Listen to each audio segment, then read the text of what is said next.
Muito estimado Padre Adenailton, nosso pároco desta amada paróquia Nossa Senhora da Guia,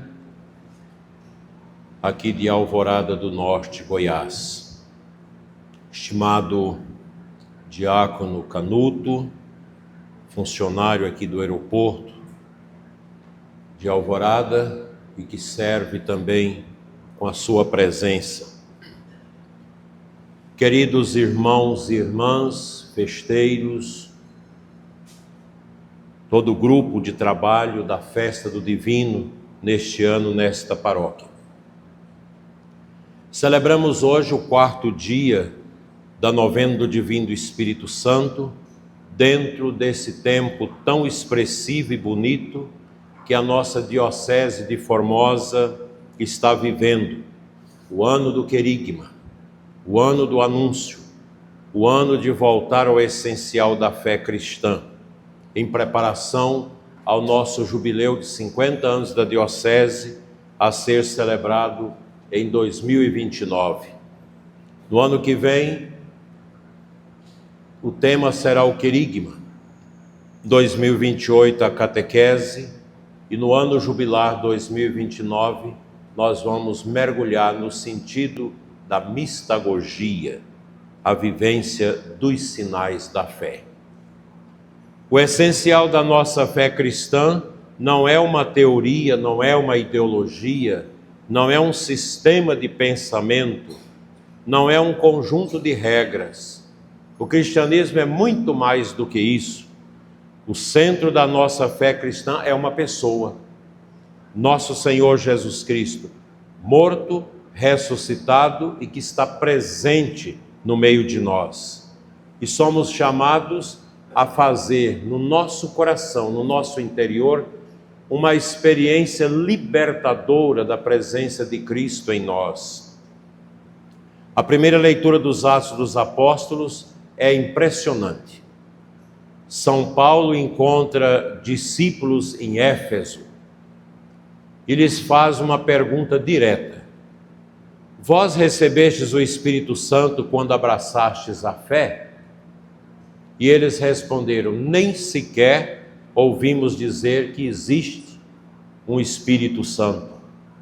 Essa pergunta ecoa fortemente no coração do mundo e da nossa própria igreja nos nossos dias.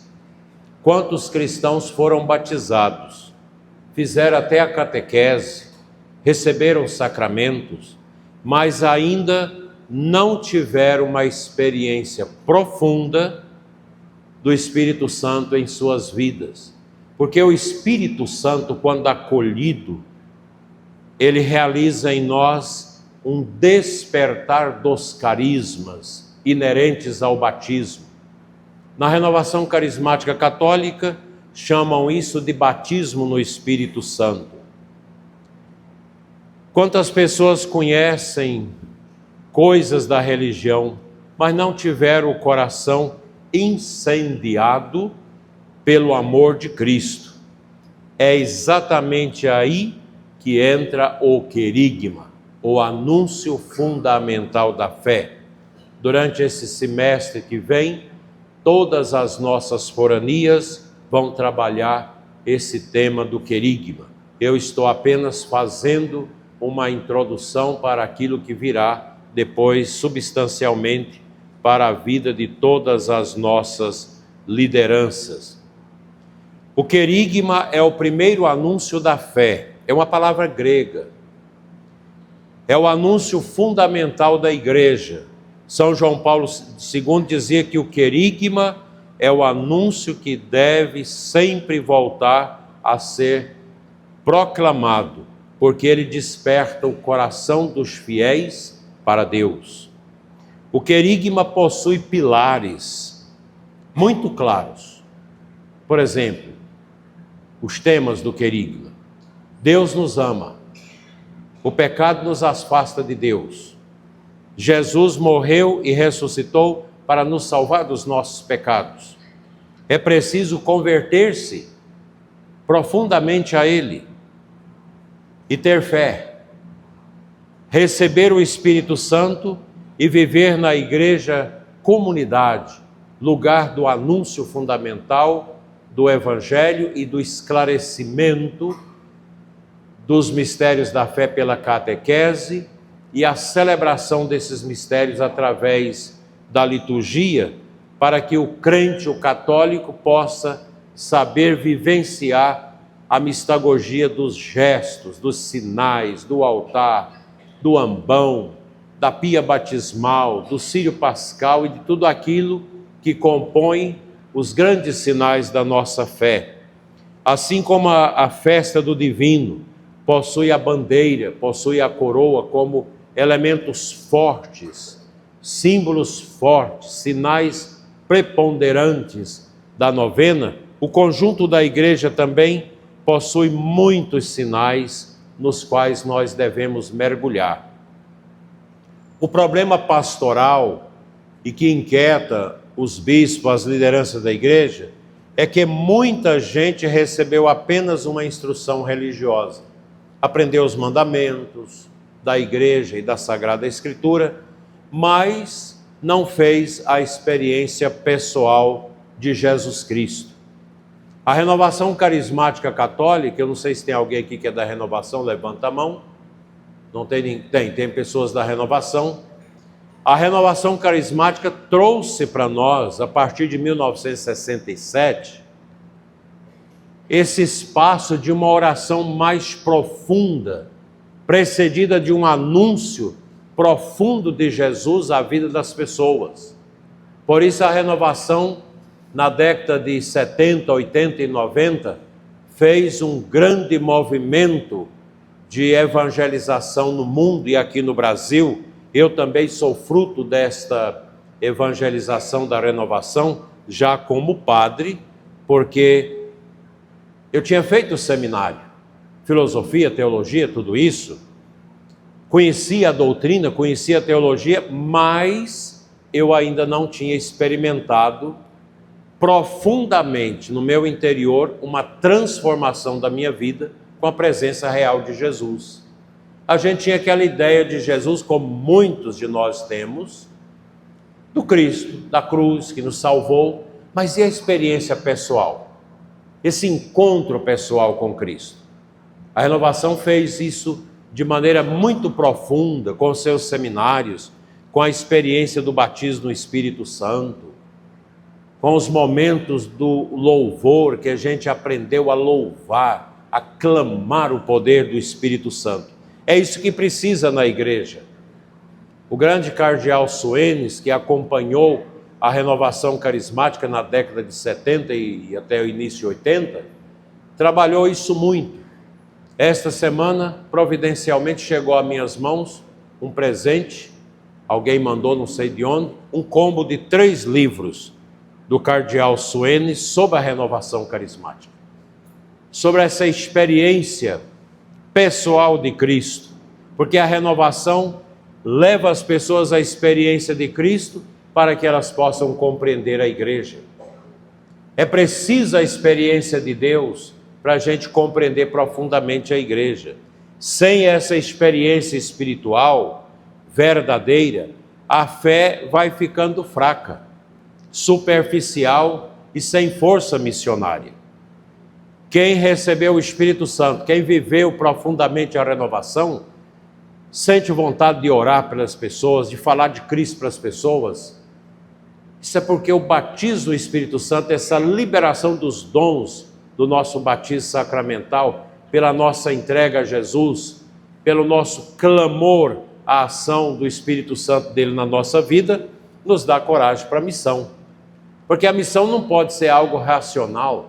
A nossa catequese não pode ser apenas um aprendizado racional. Ela precisa ser esclarecimento do Cristo que nós já experimentamos na nossa vida. Quando São Paulo impõe as mãos sobre aqueles discípulos, o Espírito Santo desce sobre eles e imediatamente começam a profetizar, a anunciar as maravilhas de Deus. Isso é profundamente ligado à missão da igreja, gente. Quem recebe o Espírito Santo não pode permanecer fechado em si mesmo. Logo a pessoa renuncia os vícios, perdoa quem a ofendeu, pede perdão a quem ele ofendeu, começa a viver o casamento diferente, começa a viver o amor à igreja, a dedicação, o respeito ao padre, começa a engajar, porque a pessoa descobre, a vida passa. O senhorio da minha vida não é o dinheiro, não são as coisas, a vaidade, mas Jesus, o Senhor. E Jesus hoje diz no Evangelho: no mundo tereis tribulações, mas tende coragem, porque eu venci o mundo. Eu sempre gostei muito desta passagem do Evangelho, porque esta palavra ela é fortíssima, ela é incandescente, ela entra dentro de nós, porque Cristo não promete àqueles que experimentam a sua presença em suas vidas de modo salvífico, estejam em ausência de sofrimento. Cristo promete vitória espiritual, mas o sofrimento nos acompanha. Ah, porque eu me converti, eu me entreguei a Cristo, eu sou sacerdote, sou seminarista, sou ministro da palavra, toco na igreja, canto, prego, eu não posso sofrer. Pode, o sofrimento faz parte da nossa vida. Daí a experiência que a pessoa tem de Jesus lhe dá condições, os meios necessários, os elementos abundantes para você compreender o sofrimento. Você pode me perguntar: bispo, você está preparado para morrer? Eu estou quase completamente preparado. Você está preparado para receber um câncer terminal? Sim, já estou. Está preparado para ver sofrimento na sua família? Perfeitamente. Está preparado para ficar na cama, numa doença longa? Eu não queria isso não, mas se vier, eu estou preparado. Porque eu sou cristão, eu experimentei Jesus. Eu fiz a experiência do Cristo vivo na minha vida. E essa experiência, meus irmãos, me dá esta consciência que nós não podemos pensar que a nossa vida esteja isenta do sofrimento, isenta da cruz, isenta da paixão de Cristo. E o cristão que faz? Oferta o sofrimento, a dor, no altar da cruz de Cristo para completar no sofrimento de Jesus aquilo que porventura faltou.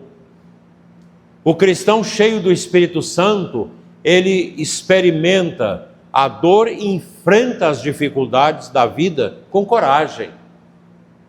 O Espírito Santo dá fortaleza aos pais de família, aos jovens, às mães, aos idosos, aos sacerdotes, às pastorais e aos missionários. E aqui entra uma dimensão muito importante do querigma. Ele não é apenas um discurso bonito sobre Jesus. O querigma precisa gerar discípulos missionários.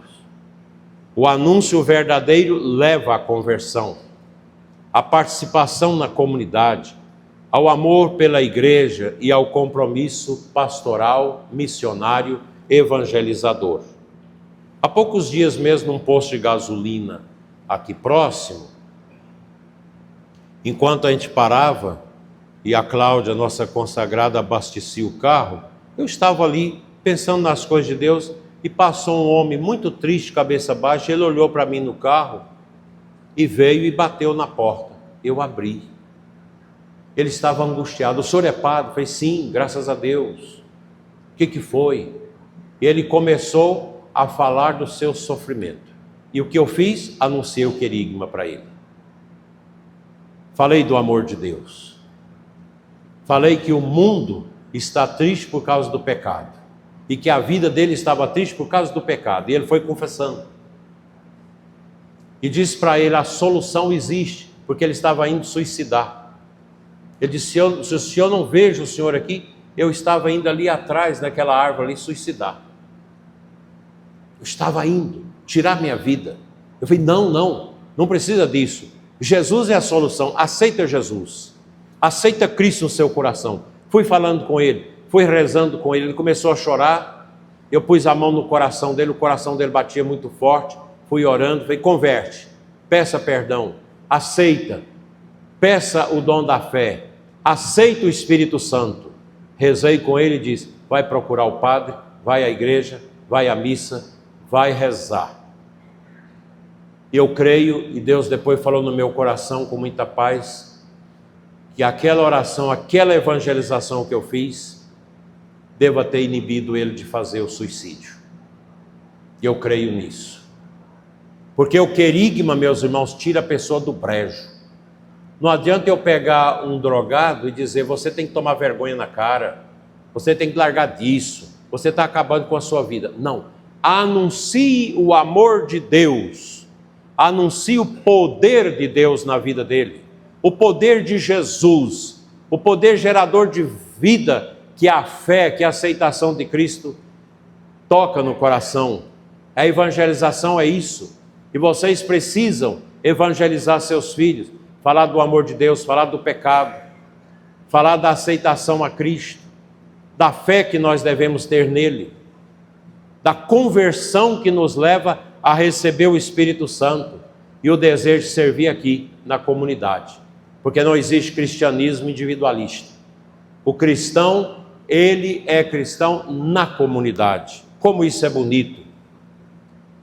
O anúncio verdadeiro do querigma leva à conversão, à participação na comunidade, a esse amor por Jesus, a Eucaristia e os sacramentos.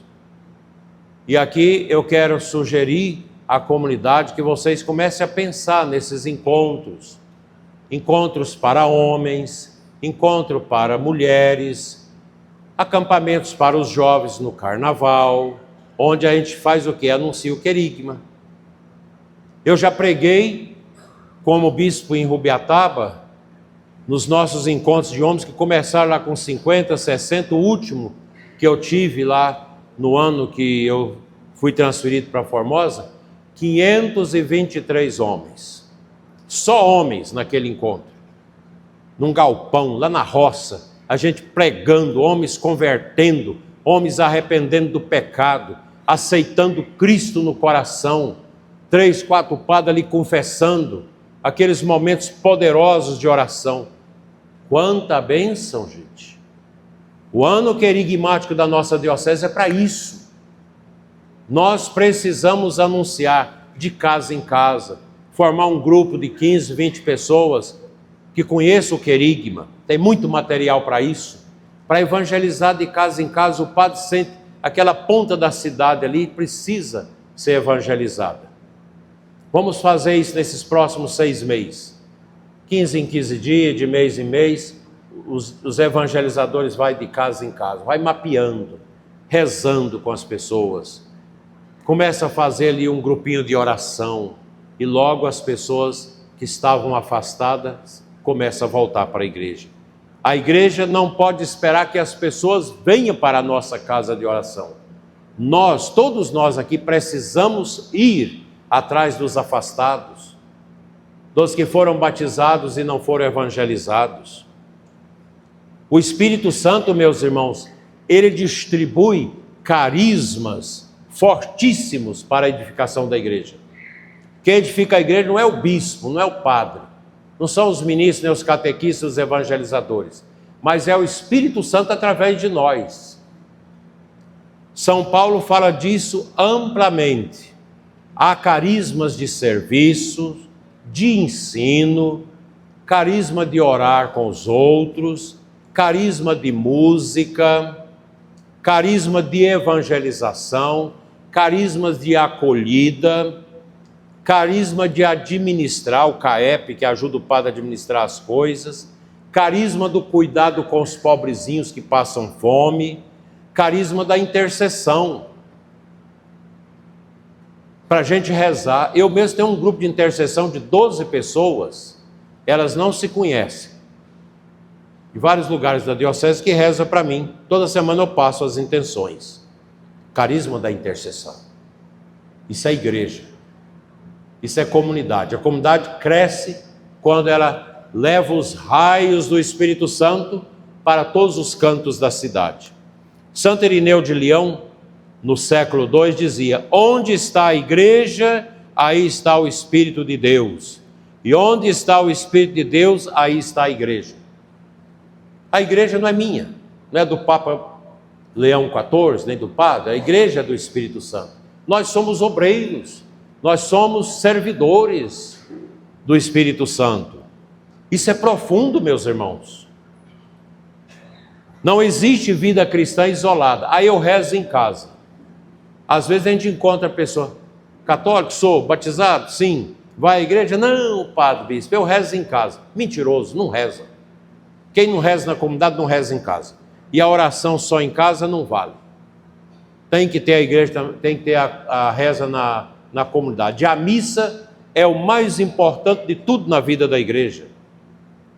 O Espírito Santo conduz as pessoas sempre para a comunhão na igreja. Aí tem gente que sai da igreja por causa de briga, porque não gosta de fulano, porque está de mal de ciclano, porque não gosta daquela pessoa que foi escolhida ministro da comunhão, porque não gosta do padre, não gosta do bispo. Outro dia um padre dizia, ei bispo, tem umas pessoas aqui que não gostam do senhor de jeito nenhum. Eu falei, mas me faz sofrer tanto isso.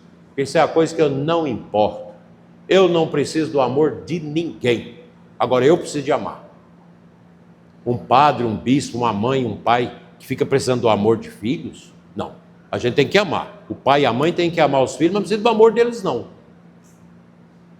Então, o bispo não precisa do amor das pessoas. Quem quer amar o bispo, ama. Agora, o bispo tem que amar todos. E amar aqueles que não gostam da gente.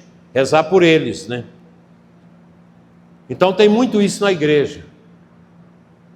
Aqui mesmo teve uma pessoa, umas 3 pessoas que escreveram cartas muito duras para mim na Covid, criticando a minha postura na Covid. Mas eu acho que se elas tiverem cabeça para estudar, elas já entenderam o que foi o vírus chinês. E dentro deste ano querigmático da diocese, somos chamados exatamente a isso: reacender o fogo da evangelização. Eu falava aqui com Roberto, né, nosso enfermeiro, se ele evangeliza, e ele estava me contando exemplos bonitos de uma pessoa que não teve como o padre ungir, ele rezou o terço com a filha da pessoa ali junto, e aquele terço foi tomando aquela luz, aquela força, e aquela senhora no final do terço morreu santamente junto deles. Isso é evangelização, gente. Isso é a ação do Espírito Santo. Isso é tão importante que ele nunca esqueceu isso, já tem muito tempo. 2 anos, ele não esqueceu, porque é o sinal do Espírito Santo. Isso é evangelização. Você que trabalha na saúde, evangeliza lá. O advogado fala de Deus também para os seus clientes, o médico. Hoje, esse mundo esquisito que nós estamos vivendo, esse mundo comunista, que é contra a fé, fica querendo dizer que nós não podemos falar de Deus nas escolas, você não pode falar de Deus no hospital. Ontem mesmo o padre ligava para mim a dificuldade para entrar no hospital para atender os doentes católicos. Porque está lá o esquerdista que odeia a igreja, que odeia o bispo, que odeia o padre, que odeia Jesus Cristo, que não quer que a igreja leve a palavra de Deus aos doentes no hospital. Onde se viu isso, gente? Prova está aí, um monte de gente querendo processando o Frei Gilson, porque o Frei Gilson pregou a palavra de Deus. Falou do primeiro livro da Bíblia, onde fala do esposo e da esposa. Porque ele é homofóbico. Porque ele despreza as pessoas. Não tem nada a ver isso, gente. A Igreja Católica ama a todos. Os piores pecadores a Igreja ama. Agora, você não pode deixar de pregar a verdade. Você não pode falar que só Jesus salva, porque o Buda também salva, Maomé também salva, o caboclo lá do candomblé, da macumba também salva. Como assim? Tudo é a mesma coisa, todas as religiões são boas? Nem toda religião é boa. A religião é aquela que Jesus deixou. E a igreja tem 2000 e tantos anos, ninguém deu conta de acabar com ela. Papas foram presos, bispos mortos, comunidades inteiras assassinadas, como está sendo lá no Quênia. A igreja não acaba, porque ela é de Cristo. E Jesus mesmo diz, as portas do inferno não prevalecerão contra ela. E não vai prevalecer. Nós não vamos calar o Evangelho, a boca de Cristo nesse mundo, por causa de relativismo, por causa de comunistas, por causa de esquerdistas, por causa de gente que não tem Deus, por causa de movimentos contrários à fé. Nós respeitamos todas as pessoas, todas as religiões, mas uma coisa nós queremos: respeitem a nossa igreja. Respeite a igreja, porque a igreja tem 2000 e tantos anos e ela nasceu da vontade de Cristo. A igreja não faz mal a nenhuma pessoa. A moral da igreja não é um veneno. O veneno é o relativismo, em que as pessoas querem Cristo, mas querem fazer tudo o que quer, tudo o que deseja. Vem à igreja e depois faz tudo errado. Ninguém é obrigado a ser católico. Olha que coisa bonita. Ninguém é obrigado a ser católico, ser cristão. O cristianismo, a Igreja Católica, é uma proposta deixada por Nosso Senhor como o novo reino de Deus neste mundo para nos levar ao céu. Ah, eu não acredito no céu. Problema seu. Pode viver como ateu. A igreja respeita os ateus. Mas aqui dentro da igreja nós temos que ter liberdade de pregar. A liberdade religiosa, ela existe e nós não podemos abrir mão dela. Nós não podemos abrir mão do nosso direito de pregar, de professar a nossa fé católica, mesmo que nós tenhamos que morrer esfaqueados, apedrejados, atirados, maltratados aqui diante do altar. Mas a nossa fé nós não negamos, porque os católicos sempre morreram mártires por causa da fé. Nunca abdicou da sua fé. Nunca. O verdadeiro católico morre e sabe: eu estou morrendo para ir para o céu. Porque quem é martirizado vai direto para o céu, nem passa em purgatório, que é o batismo de sangue.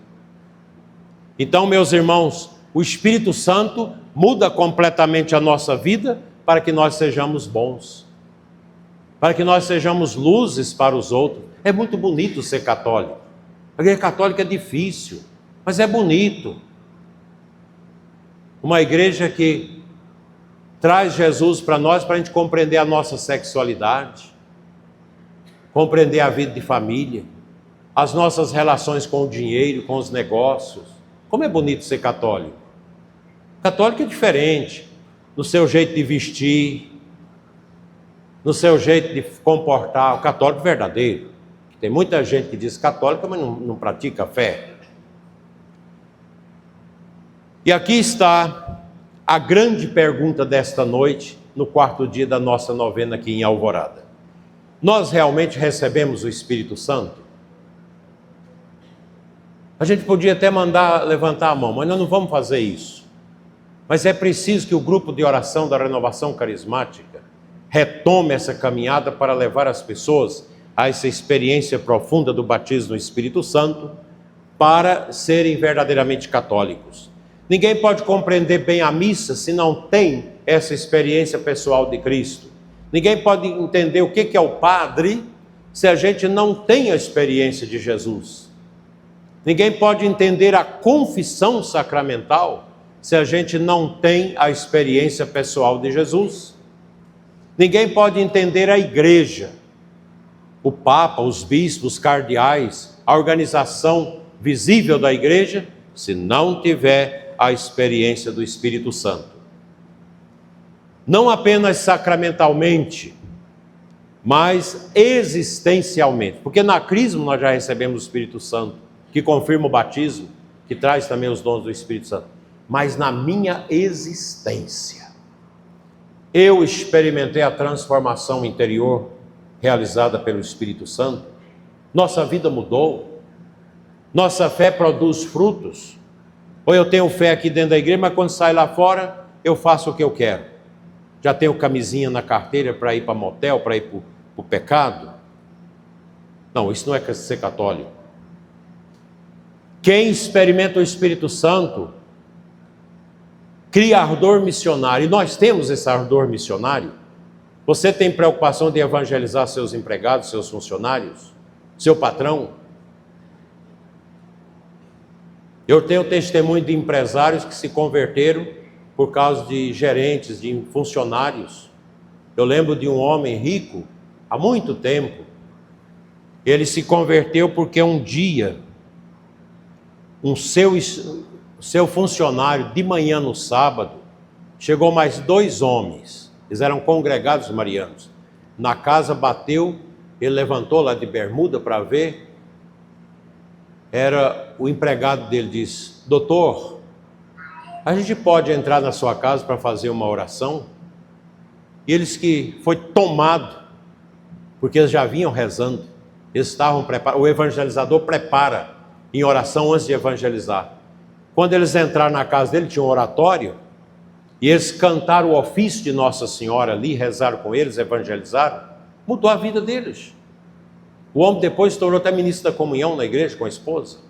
Hoje já está velhinho já, e sempre agradece. Aqueles homens simples que trabalhavam na sua empresa, ele nem sabia que participavam da igreja, foram lá e evangelizaram o homem. E ele abriu o coração ao Espírito Santo. Você tem desejo de evangelizar, de falar de Deus? Às vezes a gente não sabe falar com a boca, mas fale com a vida, com a honestidade, com a santidade, com o testemunho. Meus irmãos, já caminhando aqui para o final da nossa meditação, o mundo precisa urgentemente de católicos ungidos, cheios do Espírito Santo.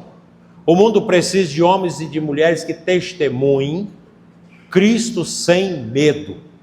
A Diocese de Formosa quer viver exatamente isto neste ano querigmático. Uma igreja missionária, ardorosa, evangelizadora, acolhedora e cheia do Espírito Santo. Que Nossa Senhora da Guia, nossa padroeira, interceda por esta nossa paróquia, pelo Padre Adenailton, pelas lideranças, pelas pastorais, pelos jovens e pelas famílias. E que esta novena do Divino Espírito Santo aconteça realmente e faça acontecer aquilo que tanto desejamos, um novo Pentecostes para a nossa diocese, para as nossas comunidades e para os nossos corações. A Diocese de Formosa não é para ser melhor do que nenhuma outra diocese, mas nós, com os nossos padres, com o nosso povo, temos a obrigação de ser uma diocese diferente, uma diocese de adoração, uma diocese de justiça, de amor, de santidade, de vida sacramental, de devoção à Nossa Senhora, uma diocese livre de todos os estertores da teologia da libertação, que tire o sagrado,